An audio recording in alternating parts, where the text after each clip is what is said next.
Question number 23 देखिए बच्चों, दिया हुआ है ट्रेन ए जो ट्रेन बी से विपरीत दिशा में जा रही है 54 सेकंड में आगे निकल जाती है।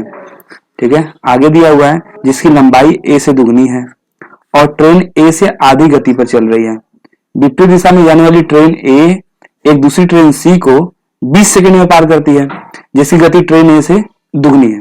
ठीक है, आगे क्या बोला है, अगर ट्रेन ए की गति 60 किलोमीटर प्रति घंटा है तो ट्रेन सी की लंबाई क्या होगी। चलिए सबकी जो है सबसे पहले स्पीड निकालते हैं। दिया हुआ है आपको लास्ट में क्या निकालना है, ट्रेन सी की लंबाई। ठीक है, तो आते हैं हम, तो स्पीड जो है ट्रेन ए की स्पीड ऑफ ट्रेन ए, ठीक है, कितनी दिया हुआ है, दिया है 60 किलोमीटर प्रति घंटा। ठीक है, ये दिया हुआ है। अब स्पीड ऑफ ट्रेन बी और स्पीड ऑफ ट्रेन सी भी हमें निकालना है। देखिए क्वेश्चन फिर से पढ़ेंगे तो आपको क्लियर होगा। लिखा हुआ है ट्रेन ए जो ट्रेन बी से विपरीत दिशा में जा रही है 54 सेकंड में आगे निकल जाती है जिसकी लंबाई ए से दुगनी है और ट्रेन ए से आधी गति पे चल रही है। ट्रेन बी की बात कर रहा है, ट्रेन बी क्या कर रही है, ट्रेन ए से आधी गति पे चल रही है। अगर उसकी गति ट्रेन ए की गति 60 किलोमीटर प्रति घंटा है तो ट्रेन बी की गति कितनी हो जाएगी, आधी, 30 किलोमीटर प्रति घंटा। ठीक है, उसके बाद जो है कि आप देखेंगे थर्ड लाइन में क्या लिखा हुआ है, सेकंड लाइन में एक दूसरे ट्रेन सी को 20 सेकंड में पार करती है जिसकी गति ट्रेन ए से दुगनी है। ठीक है, जिसकी गति ट्रेन ए से दुगनी है, ये दुगनी लिखा है ना, तो दुगनी किसकी है, ट्रेन ए से स्पीड सी की, तो सी की स्पीड कितनी हो जाएगी 120 किलोमीटर प्रति घंटा। ठीक है, तो यहां से हमें सबकी स्पीड मिल जाती है। ठीक, अब हम आगे चलते हैं क्वेश्चन में। आगे हमें लिखा हुआ है, अब कंडीशन पे आते हैं, ट्रेन सी की लंबाई निकालनी है तो सबसे पहले हमें क्या करना होगा, कंडीशन पे आते हैं। ट्रेन ए जो ट्रेन बी से विपरीत दिशा में जा रही है, मतलब दोनों ट्रेनें जो हैं एक दूसरे के आमने सामने से आ रही है, विपरीत दिशा में जा रही है। विपरीत दिशा करता है तो मतलब जो है कि अगर ट्रेन ए जो है हमारे ये ट्रेन ए है तो ट्रेन ए अगर जो है ईस्ट साइड में जा रही है तो ट्रेन बी जो है वेस्ट साइड में आ रही है, दोनों एक दूसरे के अपोजिट आ रही है। ठीक है, ये कहने का मतलब है। तो क्या कहता है, कह रहा है ये कि ट्रेन ए जो बी से विपरीत दिशा में जा रही है 54 सेकंड में आगे नहीं जाती, मतलब टाइम। ठीक है, टाइम आ गया 54 सेकंड, 54 सेकंड आया। तो आपको पता है समय बराबर दूरी बटे के चाल होता है। ठीक है, time is equal to distance upon speed होता है। तो समय दिया 54 सेकंड, ऊपर हम डिस्टेंस लिखेंगे।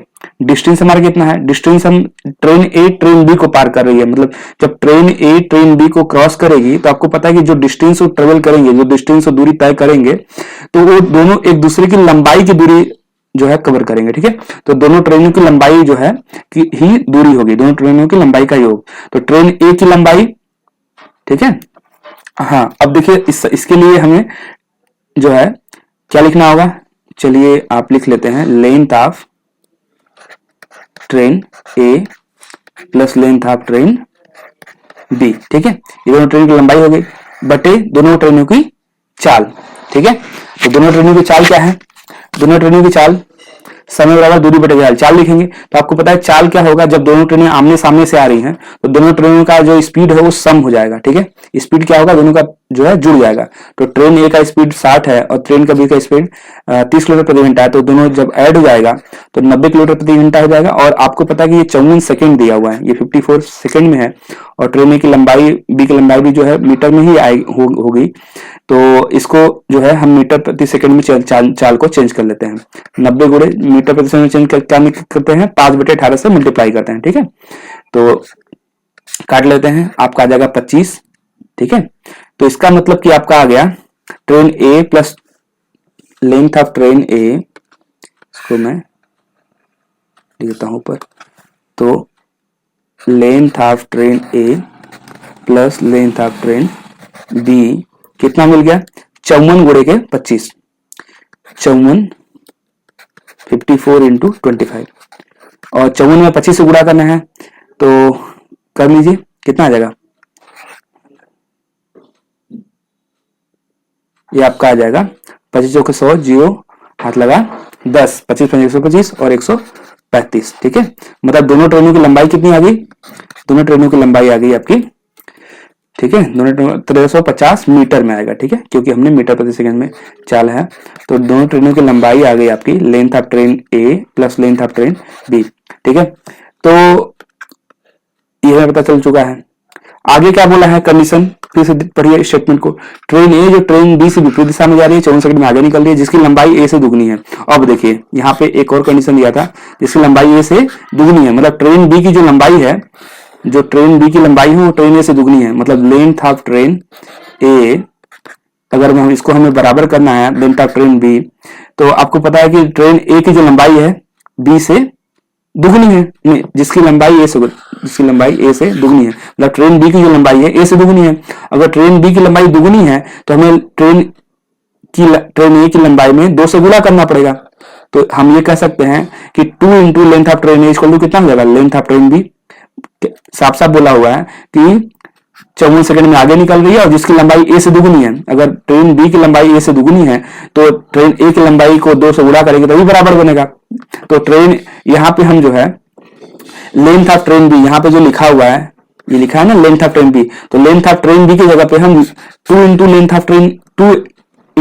ऑफ ट्रेन ए भी लिख सकते हैं। ठीक है, चलिए तो इसको मिटा के यहाँ से इसको रिप्लेस करते हैं। ठीक है, लेंथ ऑफ ट्रेन बी क्या हो जाएगा, यहाँ पे length of 2 into length of train a. ठीक है, तो इसको जो आप ऐड करेंगे तो कितना आ जाएगा, 3 लेंथ ऑफ ट्रेन ए। ठीक है, इक्वल टू कितना आ जाएगा 1350। तो जब आपको निकालना है लेंथ ऑफ ट्रेन है तो 3 से इसको कट कर दीजिए। आपको पता है कि 5 3 8 1 9, 3 से कट रहा है, 3 चौके 12, 3 5 15 0। मतलब आपको यहां से ट्रेन ए की जो है लेंथ मिल जाती है। ट्रेन ए की लेंथ कितनी मिल जाती है आपको, 450 मीटर। ठीक है, तो आप यहां पे लिख सकते हैं लेंथ ऑफ ट्रेन ए कितनी हो गई, 450 मीटर। ठीक है, अब जो है अब दूसरे कंडीशन पे आइए, इसको जो है ठीक है, अब जो है हाँ, अब यहाँ पे हम करते हैं क्या लिखा हुआ है, यहाँ पे आइए क्या लिखा है, एक दूसरी ट्रेन विपरीत दिशा में जाने वाली ट्रेन है, सेकेंड लाइन में विपरीत दिशा में जाने वाली ट्रेन है, एक दूसरी ट्रेन सी को 20 सेकंड में पार करती है। बस समझ आ गया, 20 सेकंड में, मतलब आपके पास समय आ गया। समय बराबर क्या होता है, दूरी बटे की चाल। जब विपरीत दिशा में जा रहे हैं तो दोनों का लंबाई जो है वो एक दूसरे की लंबाई को ही पार करेंगे। ठीक है, दोनों की लंबाई का सम कितना होगा। ठीक है, ये हम लिखेंगे कि यहाँ पे क्या लिखेंगे हम कि ट्रेन ए की लंबाई आपको पता है निकल चुका है 450 मीटर। तो ट्रेन ए की लंबाई हो गई 450 मीटर और प्लस ट्रेन सी की लंबाई हमें नहीं पता है, वही तो निकालनी है।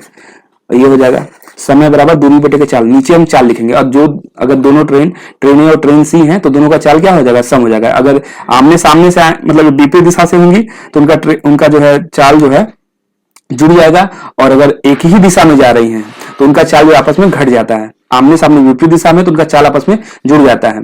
तो ट्रेन ए और ट्रेन सी का चाल जुड़ेगा, ये आप देख रहे हैं 60 और 120, ये ऐड हो जाएगा तो ये आपका हो जाएगा 180। ठीक है, 180 किलोमीटर प्रति घंटा।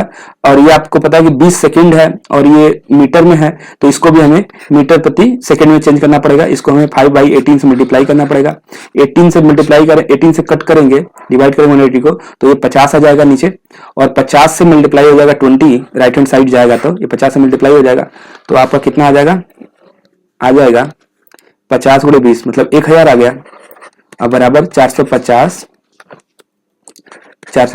प्लस लेंथ ऑफ ट्रेन सी।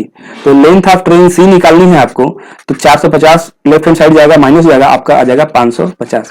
यही जो है बच्चों आपके प्रश्न का उत्तर है। ठीक है, क्या होगा, ट्रेन जो है लेंथ ऑफ ट्रेन सी, मतलब ट्रेन सी की लेंथ कितनी आ गई 550 मीटर। ठीक है, 550 मीटर आ गई। तो इस प्रश्न का आंसर हो गया 550 मीटर। चलिए मिलते हैं नेक्स्ट वीडियो में। ठीक है, 550 मीटर।